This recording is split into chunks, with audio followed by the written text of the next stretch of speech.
ہمارے پیارے نبی ایک پاک نسل سے تھے۔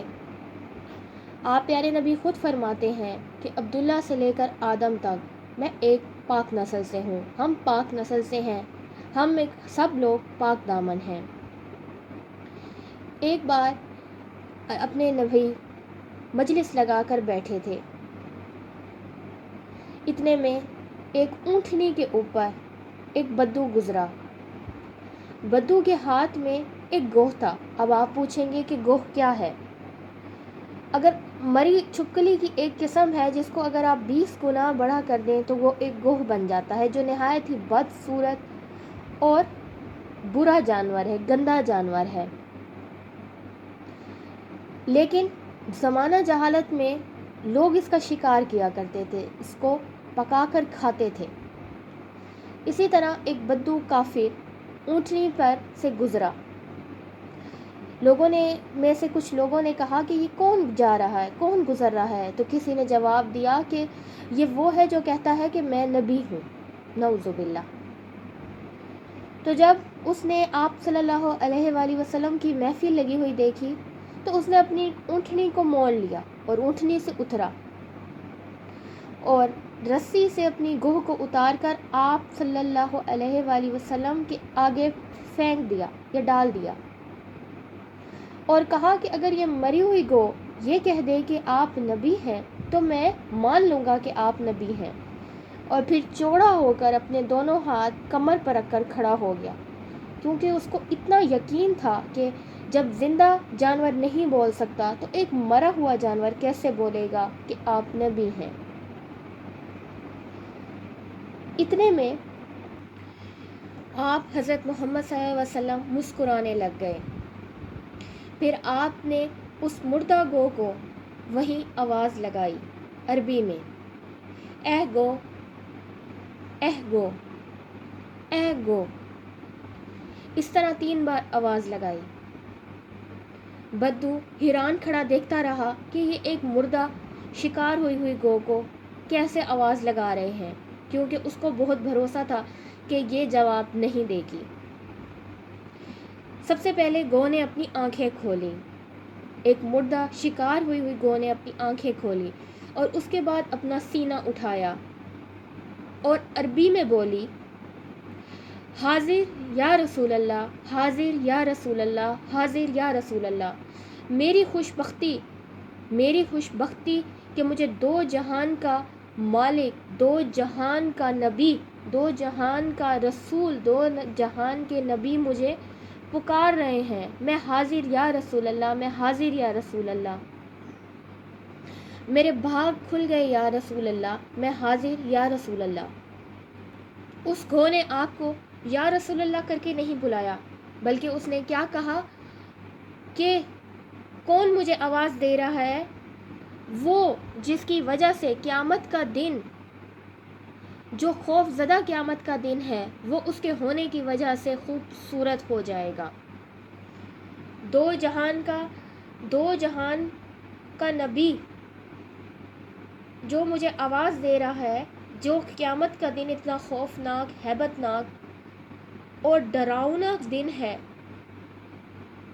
اللہ تعالیٰ نے جہاں بھی قیامت کا دن بتایا ہے بہت خوفناک، ہیبت ناک کر کے بتایا ہے، لیکن وہ گوہ کیا کہہ رہی ہے کہ 2 جہان کا نبی جو قیامت کے خوف زدہ دن کو بھی خوبصورت دن بنا دے گا۔ اسی طرح حضرت محمد کے 1177 نام ہیں، لیکن قرآن مجید میں 2 نام بتائے گئے ہیں، ایک محمد اور دوسرا احمد۔ لیکن 1177 ناموں میں سب سے خوبصورت جو نام ہے وہ یہ نام ہے کہ اے وہ ہستی جو قیامت کے دن کو خوبصورت بنا دے گی، وہ ہستی جو قیامت کے دن کو خوبصورت بنا دے گی، وہ ہستی جو قیامت کے دن کو خوبصورت بنا دے گی۔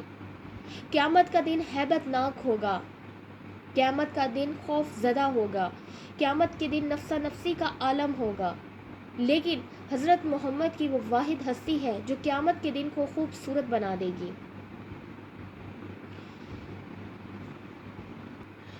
اچھا، اب یہ جو گو ہے یہ آہستہ آواز میں نہیں بول رہی، بلکہ یہ ایک لاؤڈ سپیکر میں جس طریقے سے آواز آتی ہے یہ اس طریقے سے اس کی آواز گونج رہی ہے۔ اس کے بعد نبی نے فرمایا کہ بتا تیرا رب کون ہے؟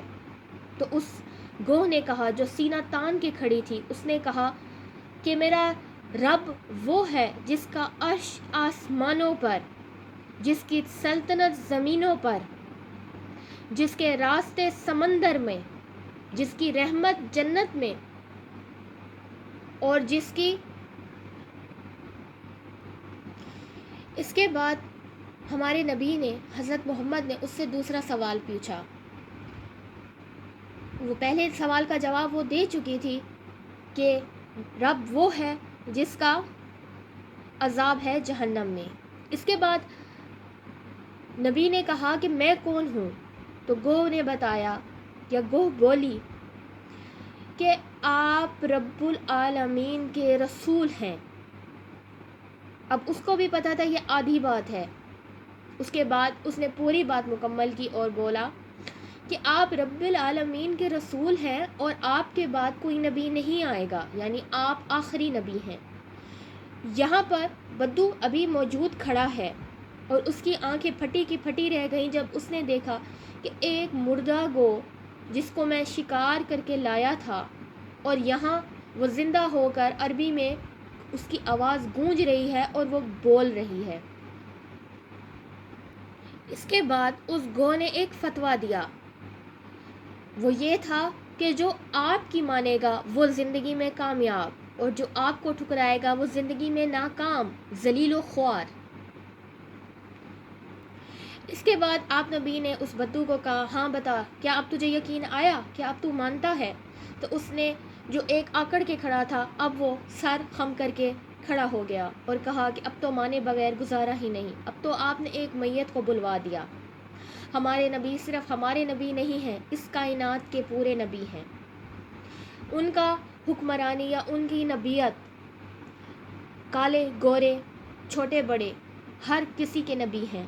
ہمارے رب العالمین کے آخری نبی ہیں، ان کی نبوت سب لوگ مانتے ہیں، اور یہ آخری نبی ہیں جن کے بعد کوئی نہیں آئیں گے۔ اس کے بعد آپ کو ایک اور بات بتانے لگے کہ ہمارے نبی شمال مغرب جنوب شمال ہر جگہ ہماری نبی کی نبوت چلتی ہے۔ ہمارے اللہ تعالیٰ نے نبی کو بہت عزت، مرتبہ اور احترام دیا ہے۔ نبی کی اطاعت کرنا ہمارے اوپر فرض ہے۔ کسی رسولوں پر نبی آئے ہوں گے، جبرائیل امین آئے ہوں گے، ایک بار نبوت کا پیغام دیا اور اس کے بعد پوری زندگی نہیں آئے۔ کسی پر آئے ہوں گے 2 بار، حضرت جبرائیل 3 بار، 4 بار، 5 بار، 50 بار، 100 بار۔ لیکن آپ کو جانتے نہیں ہوں گے جو میں آپ کو بتانے جا رہی ہوں۔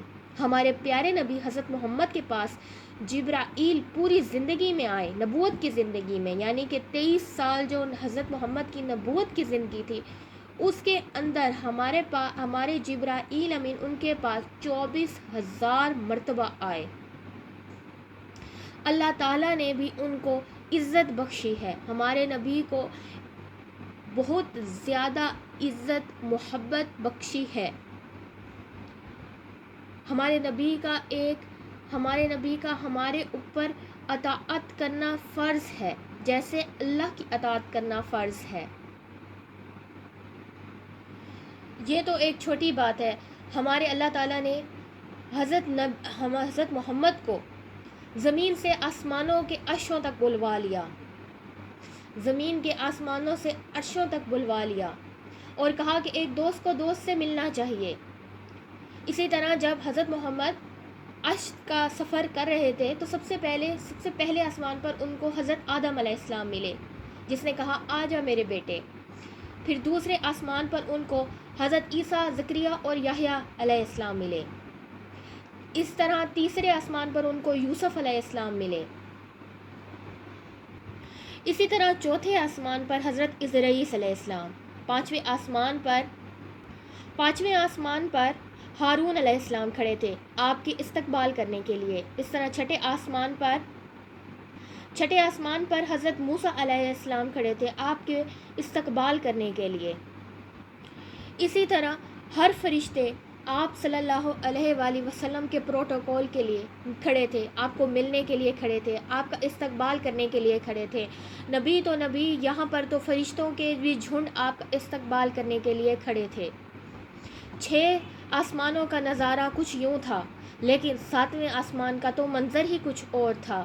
7ویں آسمان پر ایک بیت اللہ تھا جو کہ زمین کے بیت اللہ کے جیسا تھا اور اس کا طواف ہو رہا تھا، کیونکہ آپ کو پتہ ہوگا کہ فرشتے ہمہ تن اللہ تعالیٰ کی آسمانوں کے اوپر بندگی کرتے ہیں۔ کوئی فرشتہ نماز پڑھتا ہے تو کوئی رکوع میں، کوئی سجود میں، کوئی نماز میں، کوئی تسبیحات میں مصروف رہتے ہیں، کوئی طواف کرتے ہیں۔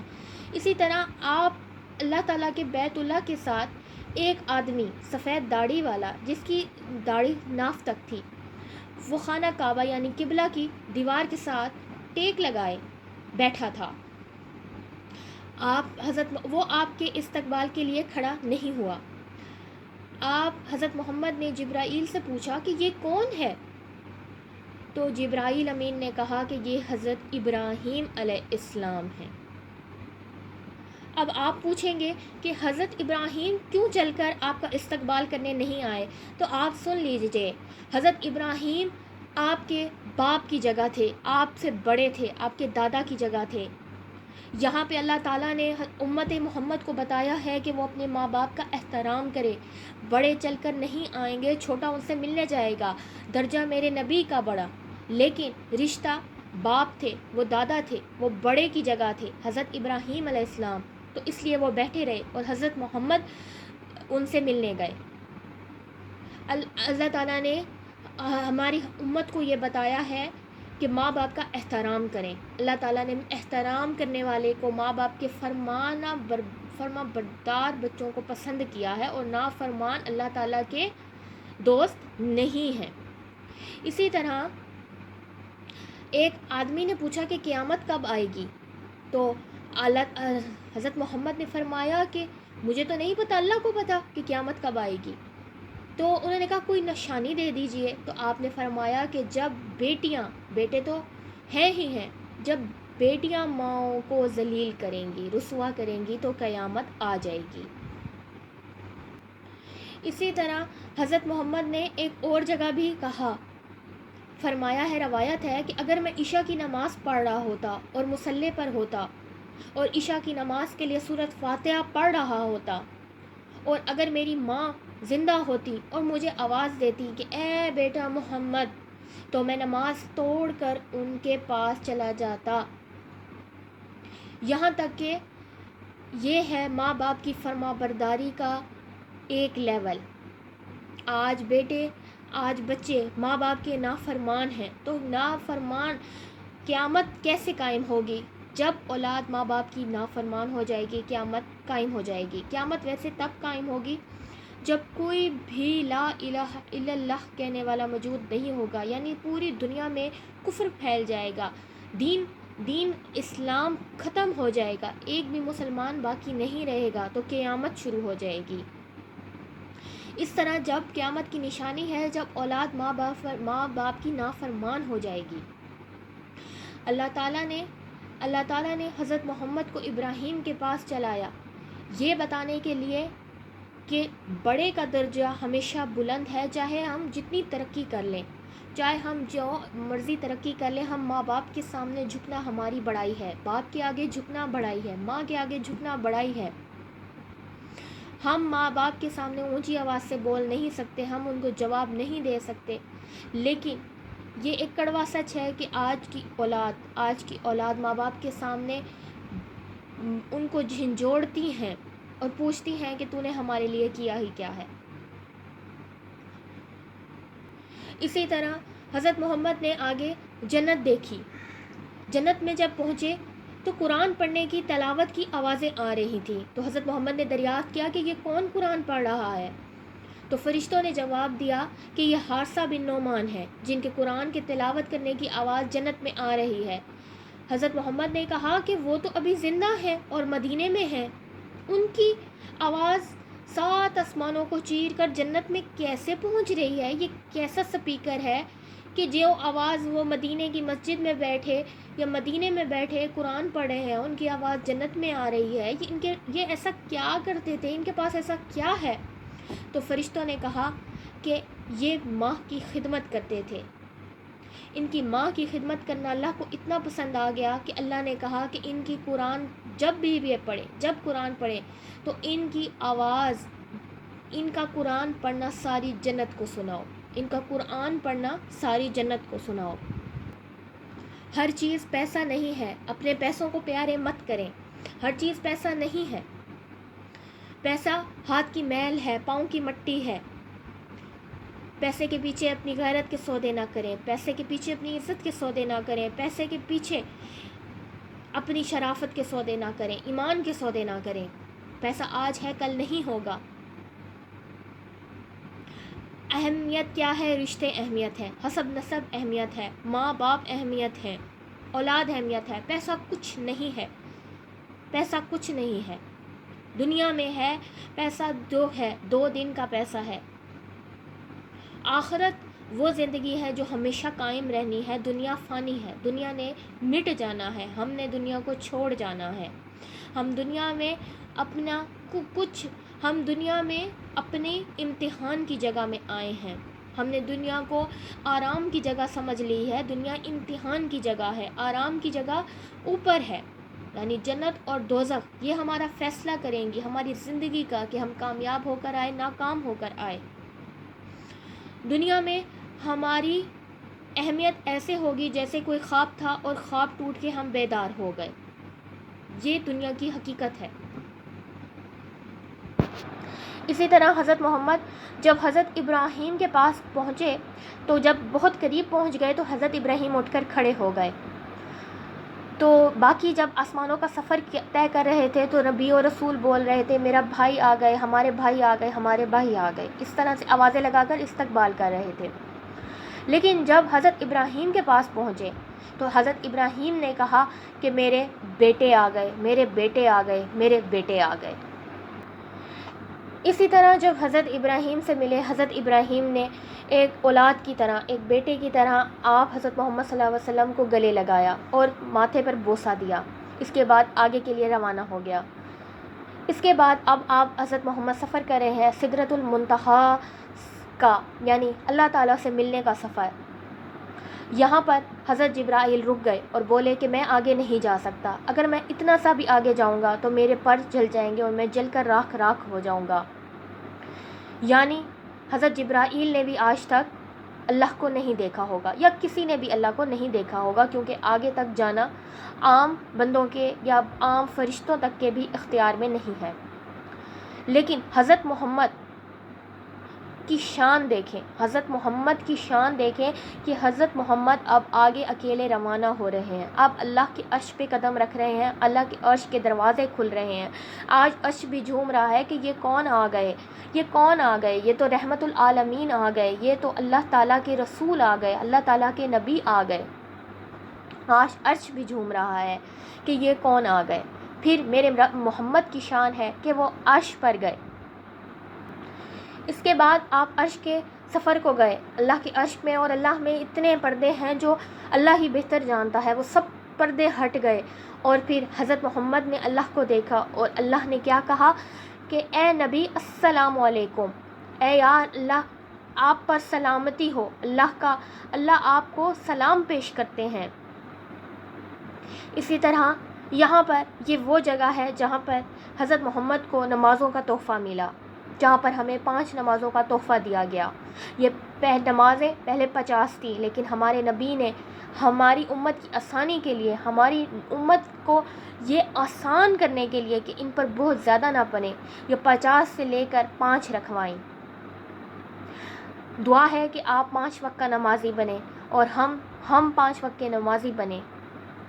ہم یہ جو تحفہ، یہ جو اتنا بڑا انعام اور تحفہ اللہ تعالیٰ نے حضرت محمد کو دیا ہے، یہ تحفہ ہمارے لیے جو لائے ہیں، جس کو ہم تحفے کو ایک سزا سمجھتے ہیں، ایک نماز پڑھنا ایک عجیب مصروفیت سمجھتے ہیں کہ یہ کیا ہے.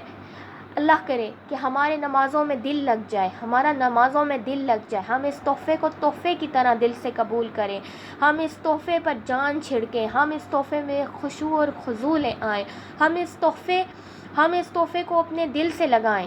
یہ جو حضرت محمد نے اللہ نے سے تحفہ ہمارے لیے لائے ہیں، ہم اس تحفے پہ قربان ہو جائیں۔ کاش ہم 5 وقت کے نمازی ہو جائیں۔